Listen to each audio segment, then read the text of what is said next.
자, 오늘도 본격적인 강의에 앞서서 또 선주문을 한 커피를 몇 모금 마시고 시작을 하겠습니다.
그리고 또 시작하기에 앞서 구독 요청을 웬만하면 영상을 시작하기에 앞서 구독 요청을 하는 사례가 많습니다. 제 경우 거의 마무리 단계에서 구독 요청을 한 적이 있는데 대부분 영상 시작을 하면서 구독 요청을 하더라고요. 그래서 저도 우선 구독 요청을 하도록 하겠습니다만, 제가 이전에 유튜브 구독 요청을 할 때 연예인 버전으로 영상을 올린 적이 있었거든요. 그래서 이번에도 연예인 버전으로 한번 구독 요청을 해볼까 합니다. 이전에 이 가수 김사랑이라는 가수가 있었는데, 세기 말에 이 CF의 이런 말을 유행시켰죠. 당시 가수의 나이에 맞춰서 나는 18이다. 이거 알면 최소 30대 이상이거든요. 그러니까 이를 전후해서 타 CF에서 유행한 거에 잘자 내 꿈꿔라는 이 말에 그 유행어를 뭐 연예인이나 역사인물 버전으로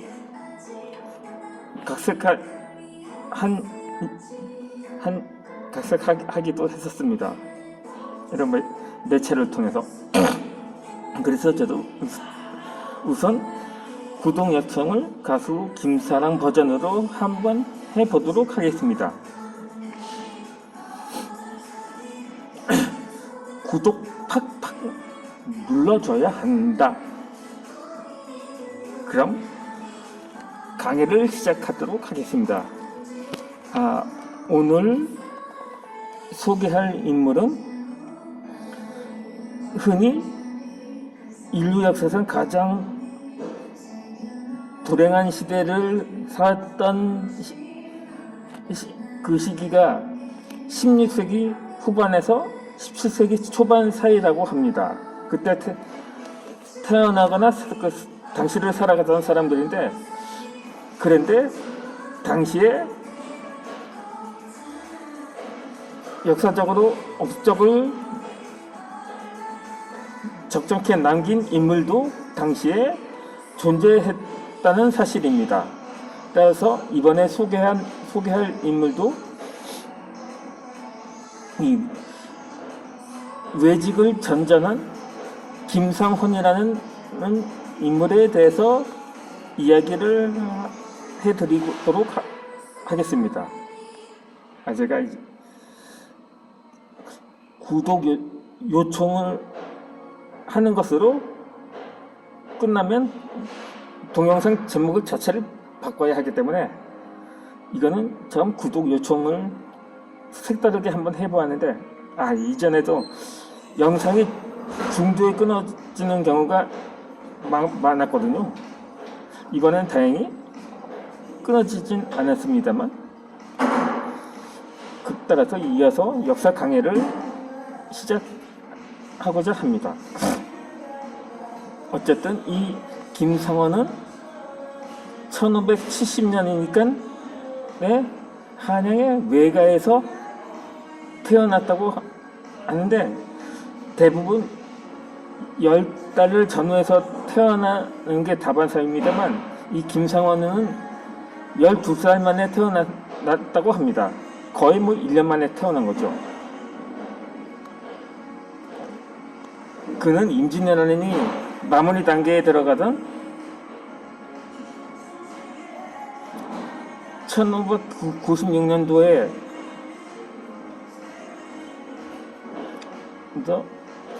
그러니까 27살 되던 해에 과거에 급제해서 관지 승무원 부정자로 첫 관직 생활을 시작하게 됩니다. 그 후로 계속 막힘없는 승진가도를 달리면서 31살 때는 사간원의 정원과 이조정란 등의 관직을 맡게 됩니다. 그러니까 이 둘 모두가 정유품에 해당이 되는 거죠. 그런데 이 시절은 그에게 사사건건 시비를 따져서 사람들에게 마음을 사기도 합니다. 특히 그는 정권 실세였던 유경영의 대사원 제소를 반대하다가 북인들의 배척을 받기도 합니다. 그리고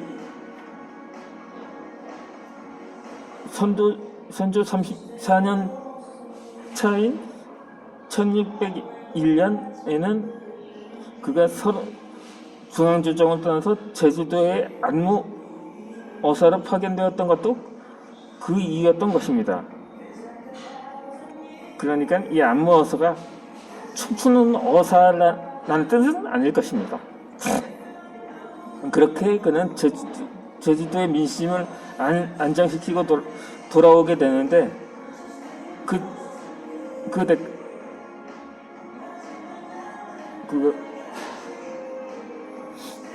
그래서 이로써 잠시 예조 정랑을 맡기도 합니다.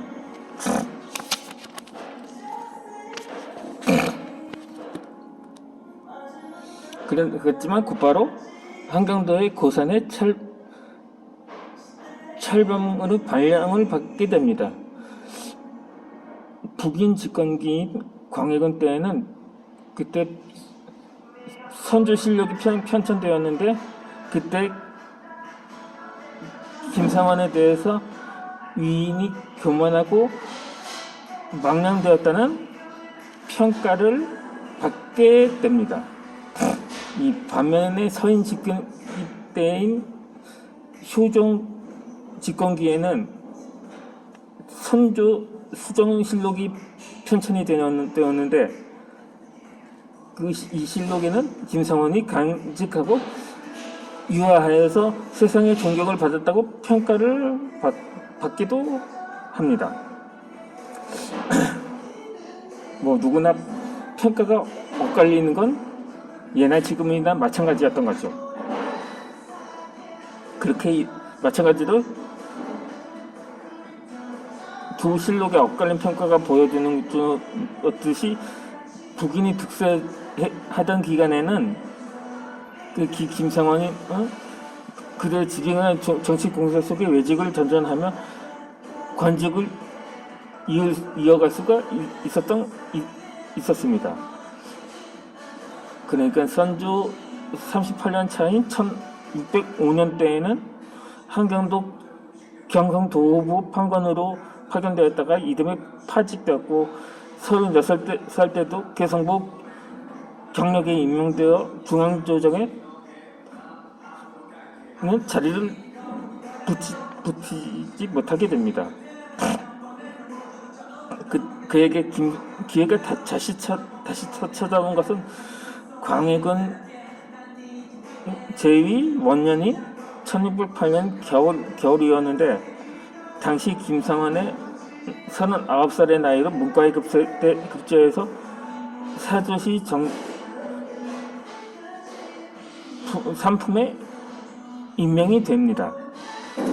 이 사도시는 궁중의 미국과 조비로를 광진하는 관청이기도 합니다. 그 뒤로 이거는 홍문관 직작 열등을 갖춰서 광해군 3년 차에는 승정원 동부승지에 임명되었지만 곧바로 명직되었고 맙니다. 이현작과 이항의 문묘 종사 철회를 주장했던 북인 정인원에게 맞서다 문묘 종사를 마지못해 허용했던 광해군의 뜻마저 거슬렀던 셈이었던 거죠. 이 일로 인해서 김상원은 다시 외직인 광주 목사와 연안 조호부사에 임명되었지만 모두 파직되어 버립니다. 그러니까 이전에서 목사에 대해서 그 당시 목사라면 당시 정삼품의 벼슬이었던 거죠. 어찌되었든 이 김상원은 인조 반정이 일어날 때까지 양주의 석실에 응가하면서 그 때를 기다리게 됩니다.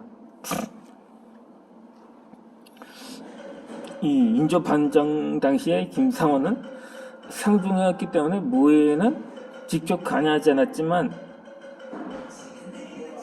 다음 해에 이괄의 난이 일어나자 인도는 그를 이조 참회로 불러들이게 됩니다. 이 당시 조정에서는 김상원이 상제를 마칠 때까지 자리를 비워두고 있었는데, 이후에 김상원은 사관원 대사관, 승정원 도승지, 사안부 대사관 등을 지내다가 인조 4년 차인 1626년에 명나라의 사신으로 파견되어서 그해 10월에 북경에 당도하게 됩니다. 당시 평안도 철선 앞바다 가도에 주둔하고 있었던 명나라 장수이 모문룡이 명나라 조선과 후금이 내통하고 있다고 무고한 일이 있었는데, 김상원에게 이를 해명할 책임을 맡겼던 것입니다. 이듬해인 인조 5년 차에는 김상원은 북경에서 본국이 외침을 당했다는 소식을 접합니다. 그러니까 정묘호란이 발생하는 거죠. 이 후금이 전쟁을 일으킨 가장 큰 노포는 모문용 제거였던 것입니다. 요동을 장악한 후에 중국 본토로 서진할 계획이었던 후금의 입장에서 모문용은 눈에 가시 같은 존재였던 것입니다. 김상원은 이 점을 정확히 간파해서 명나라 명가인 정문을 올려 모문용 진영의 문제점을 알리고 원본 파병을 요청하게 됩니다. 이어지는 영상에서 김상원에 대한 이야기를 계속 하도록 하겠습니다.